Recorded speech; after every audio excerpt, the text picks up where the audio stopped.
Hey everybody, welcome to this week's video. I have some amazing news for you. Well, you know that Chabad House is under construction. Today we passed the building inspection and the plumbing inspection. We have one more inspection to pass, and that's the electrical, and then we are ready to seal up the walls and get this project finished. Stay tuned. Thank you everyone for your support on this journey. We are so excited for the project to finally be finished.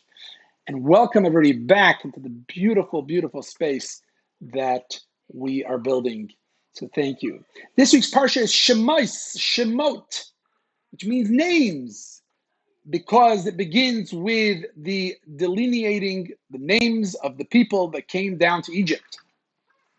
These are the names of the people that came to Egypt. Jacob and his house and his children and their household. Joseph was in Egypt and so on. 70 people in all. 70 people. It's not so big. Okay, it's a big family. It's not that big of a family. 70 people, you think about children and grandchildren. He had 12 sons, one daughter. Yeah, it's easily going to hit 70 people before you know it.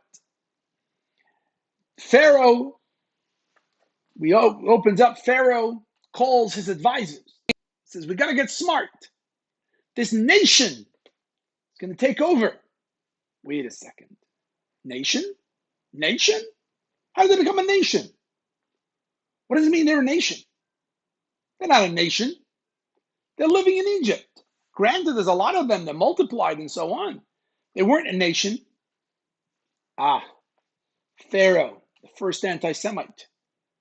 The first anti-Semite to take a people in his country, citizens.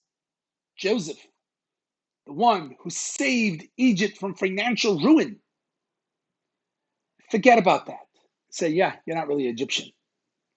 You guys are a separate nation. Why? Because they look a little different? Because they dress a little different? Well, Pharaoh was the classic anti-Semite, wanted to blame the problems of Egypt on these people, when in reality, the people were contributing tremendously to the country. Well, what was the secret of our survival? The secret of our survival was indeed the fact that we clung to our names, the Midrash tells us, to our dress, and to our language. We remain distinct. We have to. Otherwise, we will lose our identity.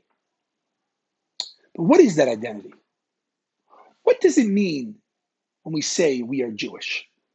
We don't speak Hebrew unless you live in Israel. We don't all have Jewish names. And we don't necessarily dress distinctly Jewish, right? So what is it, this identity that we have? I want to share something. This week we started our Sinai Scholars, the Max Lewis Sinai Scholars program. We do about 2 of these a year. It's a great time. 12, 14 students come together for 8 weeks. Every week come together and discuss major ideas in Judaism. And this week we discuss Jewish identity. And what does it mean when we say we are Jewish? And we came to a beautiful conclusion straight out of this week's Torah portion. You see, being Jewish is not really a religious identity exclusively, because you could be Jewish and not religious. It's not a cultural identity, because you can be Jewish and not engage in the culture. If you never eat bagels and lox and listen to klezmer, you're still Jewish. It's not an ethnic identity. We've got Ashkenazi Jews, Sephardic Jews, Asian Jews. You can become Jewish. What is a Jewish identity? And that's in this week's Parsha. The first time they are called the Bnei Yisrael, the children of Israel. Israel is Jacob, our forefather, our ancestor who came down to Egypt. The Jewish people don't have founders. We have patriarchs and matriarchs. We celebrate what happened to them. We don't just celebrate the ideas. We celebrate the events that took place in their lives. That is what it means to be Jewish, is to be part of the Jewish family, to be part of the children of Israel, the familial ties that we all have.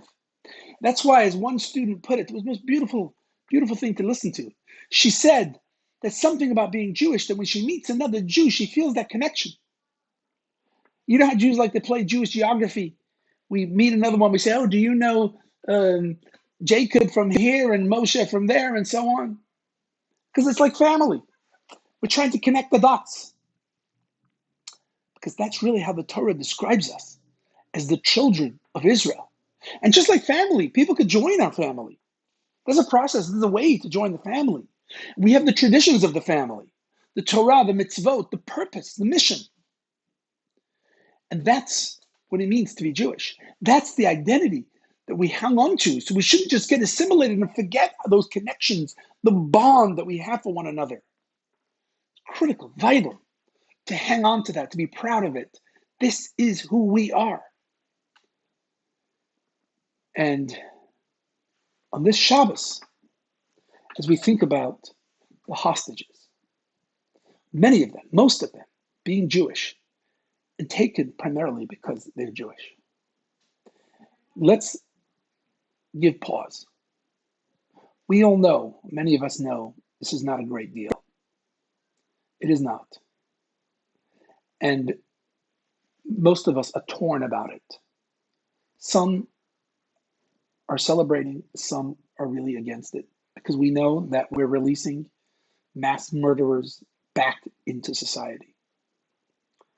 But I really don't want to lose sight of the joy that the families of the hostages are going to feel. These are our family.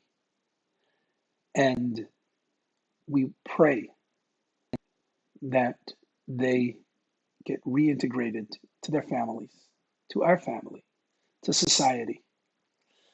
We pray for happier times, for peaceful times. And may we all celebrate together in Jerusalem with the coming of the Mashiach. Good Shabbos.